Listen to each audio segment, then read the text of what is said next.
ओम श्री गुरुदेव दत्त. नमस्कार मित्रांनो, तुमचे ओम श्री गुरुदेव दत्त या चॅनलमध्ये मनापासून स्वागत. आजच्या भागात आपण रामायणातील सुग्रीव आणि बाली यांचा जन्म कसा झाला हे बघणार आहोत. त्यामुळे व्हिडिओ शेवटपर्यंत नक्की बघा आणि तुम्ही जर चॅनलवर नवीन असाल तर सबस्क्राईब करायला विसरू नका. इंद्रदेवांच्या रथाचा सारथी हा अरुण होता आणि एक दिवस अरुणला इंद्रदेवांच्या दरबारात जाण्याचा मोह झाला. परंतु इंद्रदेव यांच्या निवासस्थानी इतर कोणत्याही पुरुषाला प्रवेश दिला जात नव्हता. परंतु अरुण देव हे प्रतिकार करू शकले नाहीत, म्हणून एका स्त्रीच्या वेशात इंद्रदेवांच्या निवासस्थानात त्यांनी प्रवेश करायचे ठरवले.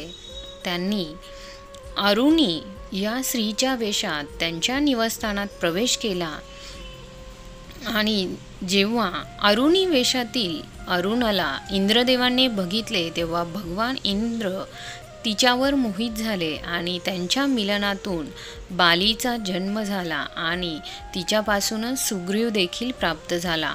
अरुणदेव यांना याची खूप लाज वाटत होती, म्हणून इंद्र आणि सूर्य यांनी या दोन मुलांना अहिल्याकडे सोपवले आणि गौतम ऋषींना त्यांचे पुत्र म्हणून वाढवण्याला सांगितले. पण आणखी एक गोष्ट अशी होती की गौतम ऋषी आणि अहिल्याला अंजना नावाची मुलगी होती.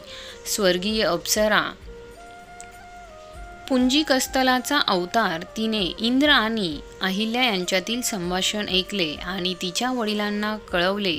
यावर गौतम ऋषींनी बाली आणि सुग्रीव या दोघांना वानर होण्याचा शाप दिला आणि अहिल्याने देखील आपल्या मुलीला वानर होण्याचा शाप दिला.